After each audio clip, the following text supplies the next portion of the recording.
He's one of the youngest fighters ever signed to the BKFC roster. But don't let his age fool you, because boxing runs in his blood.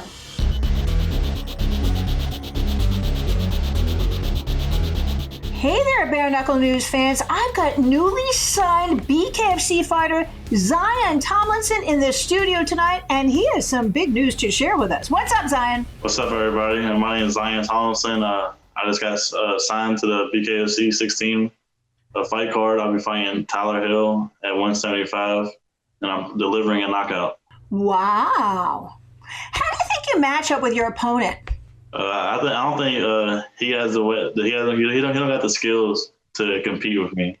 He likes all the fancy footwork and stuff, but I'm not here to dance around. I'm here to fight. Now, it sounds to me, as I remember, you fought your last fight at 205 at Toe the Line 2, which we're going to talk a little bit about later in the interview. So are you going down a weight class then? Yes, ma'am. I originally fight 185, but no way 85 wanted to fight. So I was offered 175, so I jumped on the opportunity. So your opponent is a bit taller than you. So what range will you look to fight at? I'm going to look to stay in the inside, and if he has a little bit of power, I might come on outside and box him up a little bit. I'm going to bully him and make him make sure it's not he's a little boy in a man's world. Do you feel like you have the advantage because you fought in Toe the Line 2? I do feel like I got the advantage. Bare-knuckle, MMA, everything is different. A bare-knuckle fist hurt a lot worse than a glove. So while I know you have just heard recently that you have an opponent at BKFC 16, what will you do differently in preparation for facing him now? I was originally on the card, but my fight got rescheduled around, so he's just another victim on my hit list on the way to capture gold. What's a typical training day like for you? It's a lot of running, endurance, and a lot of punches. I like to keep my cardio stellar for the later rounds, but my fights don't really go past the first round. Yeah, we know that. We're going to talk about that in just a minute at Toe the Line 2 for sure. What do you feel like is the game plan then, without, giving away the game plan? I just go in there and bull him around and knock him out. What was the feeling like? Who was the first person you shared the news with that you have a new opponent at BKFC 16? I called my dad because my dad's my coach. And I told him I was back on the card, and then I told my training partner so I can get prepared for the fight. Why does this matchup have the ingredients for a really exciting fight? I think he's going to dance around and look pretty for his hometown, and I'm going to go in there at the outsider and put him to sleep. Now, we're going to talk a little bit about Toe the Line 2 because that's kind of where it all started. And as I remember, it was a round 1 knockout, first with the left, and then you finish it with a right. Am I remembering that right? Yeah, I knocked him down 10 seconds to the fight, and then we fought a little bit, and I knocked him out in a minute and 1 second. You know, looking at our pre-interview we did before the fight, Toe the Line 2, you said it was going to be a second round knockout, but you really finished him in the first. Yeah, I like to give respect's due, but I came in there with a chip on my shoulder, and I had to get him out of there. There was a lot going through my head. It was my first fight since my mom died, so I had a lot of anger to take out and frustration. I still got a lot more of that coming in 2 weeks. But with Aiken, I just came out there and tried to find my range, and I found it and I caught him, dropped him, he got back up, and I was ready to go. We started fighting a little bit. I came in there and I seen his eyes roll back in his head, and I just went for the kill and put him to sleep. What surprised you, if anything, about fighting bare knuckle the first time? Just the range, and I broke my hand, so that I need to learn my better hand placement, where to punch.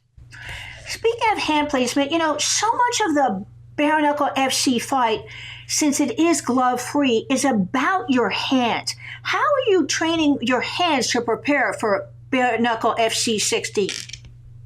I've been doing a lot of knuckle conditioning, hitting the wall and push-ups on my knuckles, and a lot of heavy bag work just to get them tougher. Susan, your dad fought at Toe the Line 1. What advice did he give you then? He just asked me what I was ready for and for be prepared to get cut up. I came out of the fight unscathed. So while the fight was very short, What did you learn from fighting at Toe the Line 2 that you can take into your fight at BKFC 16? I feel a lot more confident since I've already been there, and I know what to expect and where my range is. What makes you so dangerous to the fighters in your division? Well, I'm the youngest on the roster, so I'm just steady improving. And I finish fights. I don't fight judges. I don't go past the first round. I go in there looking to put everybody to sleep. What excites you about fighting bare-knuckle? Just we're fighting. It's basically a street fight with a ref. I just love to fight.